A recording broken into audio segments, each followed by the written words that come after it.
بسم اللہ الرحمن الرحیم۔ دوستو، آج کی ویڈیو میں ہم آپ کو سیر کروائیں گے کنگڈم آف موروکو کی اور اس کی تاریخی لمحات کا بھی ذکر کریں گے۔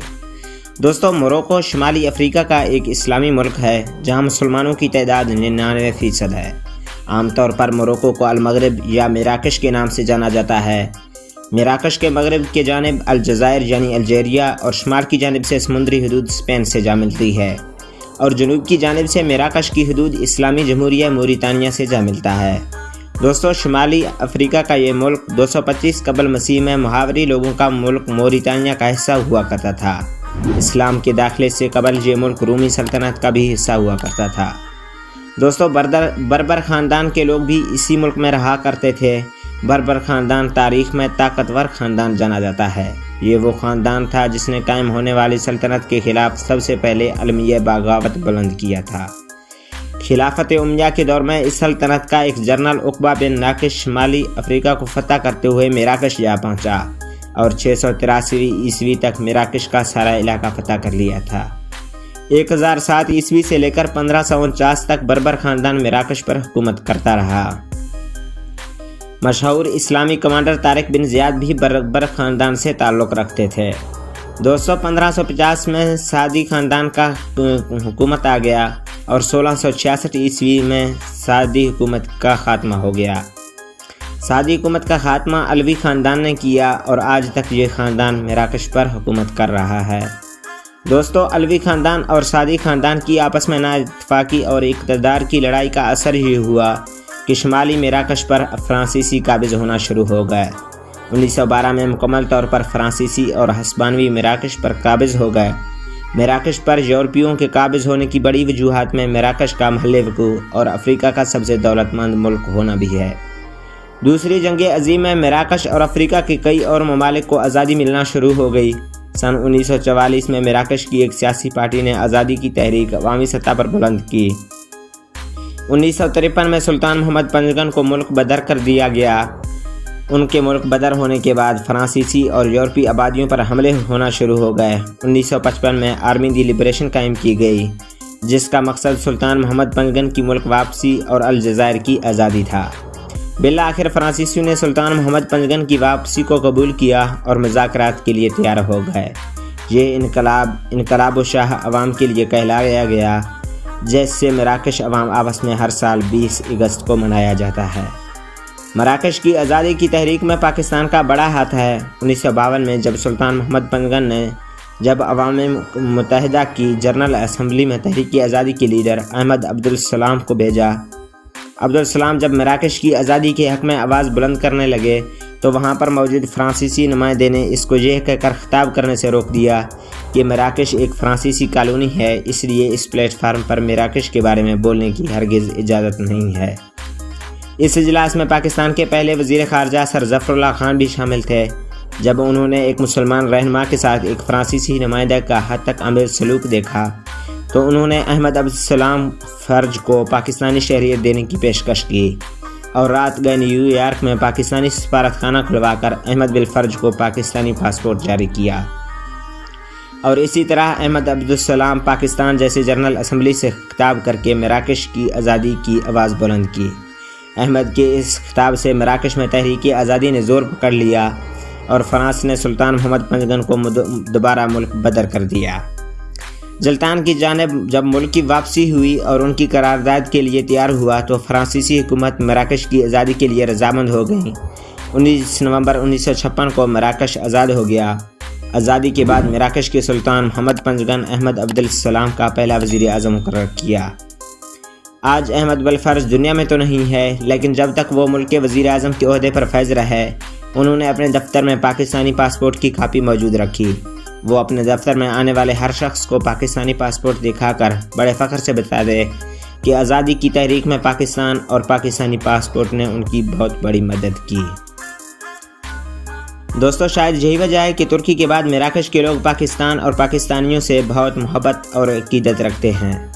دوستو، مراکش کا کل رقبہ 7,10,850 مربع کلومیٹر ہے اور رقبے کے لحاظ سے مراکش دنیا کا 56واں بڑا ملک ہے۔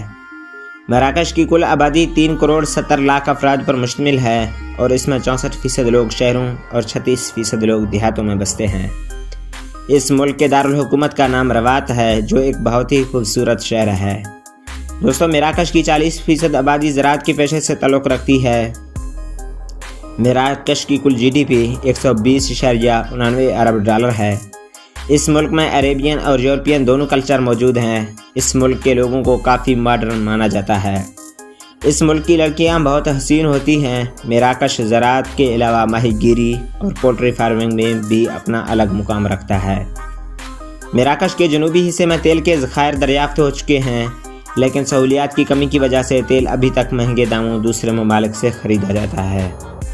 دوستو ابھی تک یہ مراکش کا ایک اہم مسئلہ بھی بنا ہوا ہے، جبکہ سونے اور ہیروں کی مانی کے حوالے سے مراکش اچھا خاصا جانا جاتا ہے۔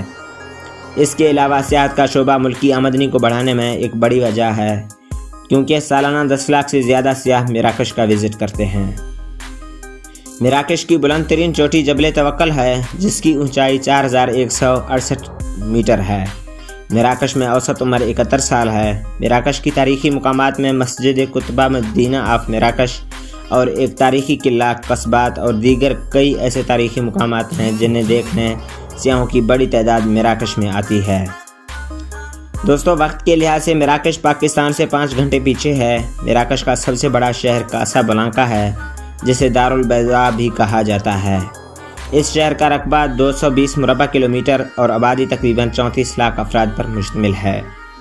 عربی زبان اس ملک کی قومی زبان ہے، جبکہ بربری زبان بھی ملک کی اکثر آبادی بولتی ہے، جس کی وجہ سے بربری زبان کو بھی مراکش کی قومی اور سرکاری زبان ہونے کا اعزاز حاصل ہے۔ اس کے علاوہ بھی مراکش میں کئی زبانیں بولی جاتی ہیں۔ مراکش میں مسلمانوں کی تعداد 99% ہے، جبکہ 1% لوگ دوسرے مذاہب سے تعلق رکھتے ہیں۔ مراکش میں استعمال ہونے والی کرنسی کو مراکشی درہم کہتے ہیں۔ ایک مراکشی درہم تقریباً پاکستانی 28.50 روپے کا بنتا ہے۔ فٹ بال مراکش کا قومی کھیل ہے۔ مراکش میں تعلیم کی شرح 87% ہے۔ 2017 میں فرانسیسی زبان کو بھی نصاب میں شامل کیا گیا اور تعلیم پر پچھلے 30 سالوں سے بھرپور توجہ دی گئی، اور امید کی جا رہی ہے کہ 2025 تک مراکش میں تعلیم کی شرح 100% ہو جائے گی۔ دوستو دنیا کا سب سے بڑا صحرا، جسے صحرائے اعظم بھی کہا جاتا ہے، اس صحرا کا زیادہ تر حصہ مراکش میں ہی آتا ہے۔ مراکش کے بارے میں ایک اور بات بھی نمایاں ہے کہ وہ 90,000 میٹرک ٹن کھجور دوسرے ممالک کو ایکسپورٹ کرتا ہے۔ کھجور کی پیداوار اور اس کی رکھوالی میں اپنا ایک الگ مقام رکھتا ہے۔ دوستو دنیا میں کھجور پیدا کرنے والے ممالک میں پہلا نمبر مصر کا آتا ہے، جبکہ پاکستان کھجور پیدا کرنے والے ممالک میں 5ویں نمبر پر آتا ہے۔ گرین ٹی کو مراکش کا قومی مشروب ہونے کا اعزاز حاصل ہے۔ یہی شربت ہر گھر آئے مہمان کو لازمی پیش کیا جاتا ہے، اور یہ مراکش کا مقبول ترین شربت بھی ہے۔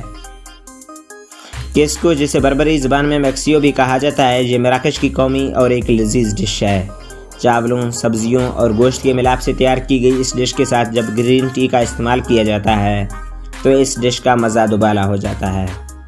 دریائے سہج کے کنارے آباد شہر جو ادریسی حکومت میں تعمیر کیا گیا، سہج شہر دنیا کے قدیم ترین شہروں میں شمار ہوتا ہے۔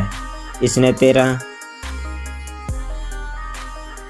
صدیاں گزر جانے کے باوجود بھی اپنا مقام نہیں کھویا۔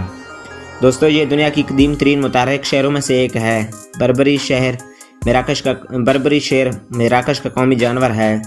مراکش میں اگر کسی عورت کا شوہر وفات پا جاتا ہے تو وہ عورت 40 دن تک سفید کپڑے پہنتی ہے۔ مراکش میں دنیا میں حشیش پیدا کرنے والا اور ایکسپورٹ کرنے والا دنیا کا سب سے بڑا ملک ہے۔